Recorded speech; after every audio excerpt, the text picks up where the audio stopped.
এ হলো রোহিণী ও তার মেয়ে রুম্পা। রোহিণী স্বামী মারা যাওয়ার পর থেকে রোহিণী ও তার মেয়ে খুবই কষ্টে জীবনযাপন করছে।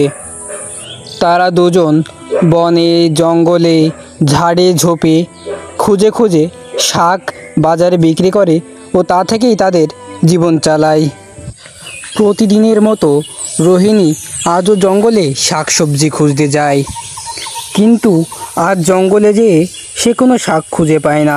সে দেখে সমস্ত শাক ফুরিয়ে গেছে। তাই দুঃখ ভরা মন নিয়ে সে বাড়ি ফিরে যায়। মা, তুমি আজ এত তাড়াতাড়ি জঙ্গল থেকে চলে আসলে, আর তোমার হাতে শাকসবজি কোথায়? মারে, আজ জঙ্গল তন্ন তন্ন করে খুঁজেও কোনো শাকসবজি জোগাড় করতে পারেনি, তাই আজ তাড়াতাড়ি বাড়ি চলে আসতে হলো। এ কি বলছো মা? তাহলে আজ আমরা দুজন কি খেয়ে থাকবো? শাকসবজি না বেচলে তো আমাদের না খেয়ে মরতে হবে মা। আজ আমরা কি খাবো তাহলে? মারে, তুই তো ঠিকই বলেছিস, কিন্তু আমি কি করব বল? সারা জঙ্গল খুঁজে তো শাকসবজি পেলাম না। আচ্ছা ঠিক আছে, তুই ঘরে চ, দেখি ঘরে কিছু পাওয়া যায় কিনা তোর খাওয়ার জন্য। এই নিয়ে মা, সারা ঘর খুঁজে এই একটা মাত্র রুটি পেলাম, তুই এটাই খা। রুটিটি রুম্পা কেবল খাওয়া শুরু করেছে, এর মধ্যেই সে হঠাৎ একটা আওয়াজ শুনতে পায়। কেউ বাড়িতে আসিস, একটু বাইরে আয়। এই কথা শোনা মাত্রই টুম্পা বাইরে থেকে কে ডাকছে দেখতে যায়। কি হলো বুড়িমা, তুমি ডাকছো কেন আমাদেরকে? তোমার কি কিছু প্রয়োজন? আমাকে বলতে পারো। তোদের বাড়িতে কোনো খাবার আছে? থাকলে আমাকে একটু দে। এই 2-3 দিন ঠিকভাবে খেতে পাইনি, যার কারণে শরীরটা খুবই দুর্বল হয়ে গেছে। ঠিক আছে বুড়িমা, আমাদের বাড়িতেও তো খাবার নেই, কিন্তু তুমি আমার বাড়ির ভিতরে আসো, দেখি তোমাকে কিছু খেতে দিতে পারি কিনা। এই নাও বুড়িমা, আমি খাবার পরে এই রুটিটুকু অবশিষ্ট রইল, তুমি চাইলে এইটুকু খেতে পারো। ঠিক আছে মা, দে, ওই রুটিটুকু খেলেই আমার হয়ে যাবে। এরপর অবশিষ্ট রুটিটুকু বুড়ি তৃপ্তি করে খায়। শোন মা, আমি খুবই গরিব মানুষ, তোদের দেওয়ার মতো আমার কিচ্ছু নেই, কিন্তু তোরা না খেয়ে যে আমাকে রুটিটুকু দিলি, তাতে আমার অনেক উপকার হয়েছে, তাই আমি তোদের একটা জিনিস দিতে চাই। এই নে, এই হলো জাদু ময়দা, এটা দিয়ে তুই রুটি বানাবি। শোন মা, এই জাদু ময়দাটা তুই সাবধানে রাখিস, কিন্তু অনেকে এটা চুরি করার চেষ্টা করবে। এই সব বলেই বুড়ি সেখান থেকে চলে যায়। শোন মা, যাওয়ার আগে সেই বুড়ি আমাদেরকে জাদুর ময়দা দিয়ে গেছে, ওই ময়দা দিয়ে এখন কি করি বলতো?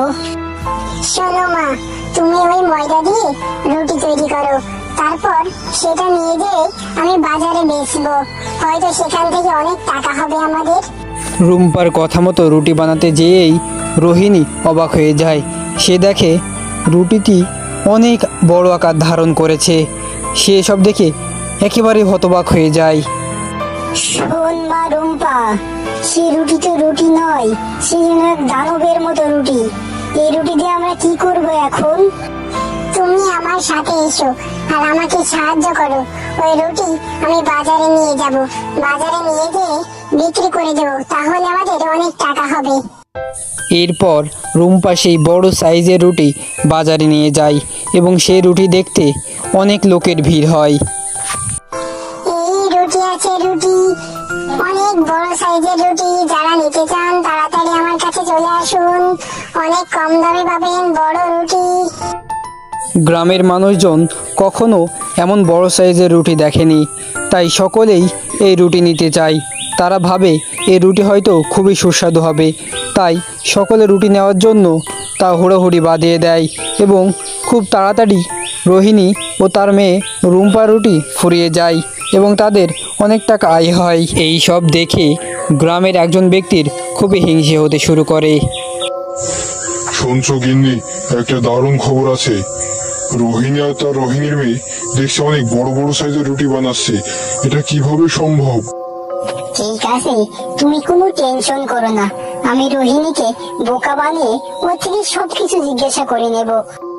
ঠিক আছে গিন্নি, তুমি ভালো করে জিজ্ঞাসা করবে। যদি জানতে পারি তাহলে আমরাও সেই উপায়ে ওরকম কিছু করব এবং আমরাও বড়লোক হয়ে যাব। ঠিক আছে ঠিক আছে, তোমাকে অত টেনশন করতে হবে না। তোমার কি আমার উপর বিশ্বাস নেই নাকি? দেখোই না আমি কি করি। কি গো রোহিণী দিদি, শুনলাম তোমরা নাকি এখন বড় বড় রুটি বানাচ্ছ। তা তোমরা এটা কিভাবে বানাচ্ছ গো? আমাকে কি একটু বলবে? বলবো না কেন। কিছুদিন আগে আমাদের বাড়িতে এক বুড়িমা এসেছিল। তাকে আমরা একটা রুটি খেতে দিয়েছিলাম। তাই খুশি হয়ে সে আমাদের জাদু আটা দিয়েছিল এবং সেই আটার জন্যই এই সব কিছু হচ্ছে। ও আচ্ছা, তোমাদের তো খুবই কপাল ভালো রোহিণী দিদি। আজ তাহলে যাই, সন্ধ্যা হয়ে এলো। তোমার ভাই আবার বাড়িতে এসে না পেলে অনেক রাগ করবে। আচ্ছা ঠিক আছে দিদি, যাও তাহলে। আমার অনেক রুটি বানাতে হবে, কাল বাজারে বেচতে হবে।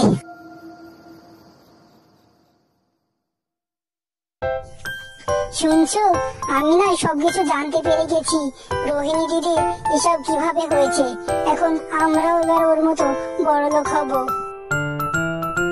বাহ বাহ, দারুণ কাজ করেছো গিন্নি। তোমার মতো গিন্নি তো আমার দরকার। তা কি কাজ করতে হবে বলো দিনই শুনি। শোনো, ওদের বাড়িতে এক বুড়িমা খেতে এসেছিল এবং তাকে খেতে দেওয়ায় খুশি হয়ে বুড়িমা তাদের এই জাদুর আটা দিয়েছিল এবং তার কারণেই এইসব হচ্ছে। বাহ বাহ, দারুণ কাজ করেছো গিন্নি। তোমার মতো গিন্নি তো আমার দরকার। এর কিছুদিন পর সেই বুড়ি তাদের বাড়িতে আসে। কিরে মা, তোরা কি কেউ বাড়িতে আসিস? কিরে মা, তোদের বাড়ি থেকে কোনো খাবার হবে? অনেকদিন হলো ঠিকভাবে খাই না। তোদের বাড়িতে কোনো খাবার থাকলে আমাকে একটুখানি দে।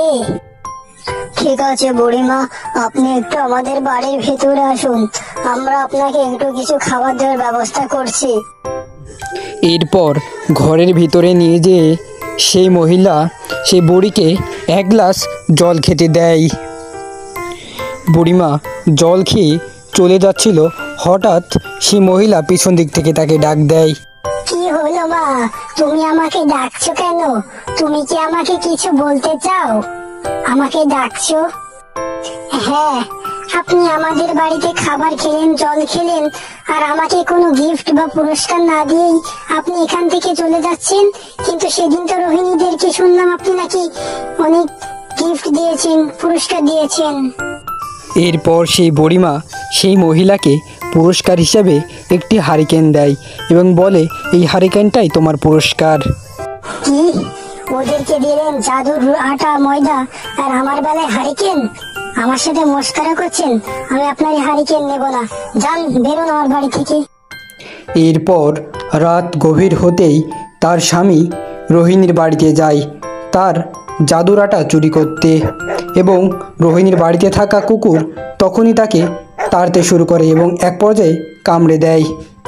বুঝলে গিন্নি, আমার ঘাট হয়েছে। লজ্জা থাকলে আর জীবনে কখনো লোভ করবো না, আর কারো বাড়িতে চুরি করতে যাব না। তো বন্ধুরা, এই গল্প থেকে আমরা শিখলাম যে কখনো অপরের কোনো কিছু দেখে লোভ করা উচিত নয় এবং আমাদের যা থাকবে তা নিয়েই সন্তুষ্ট থাকব। এবং গল্পটি ভালো লাগলে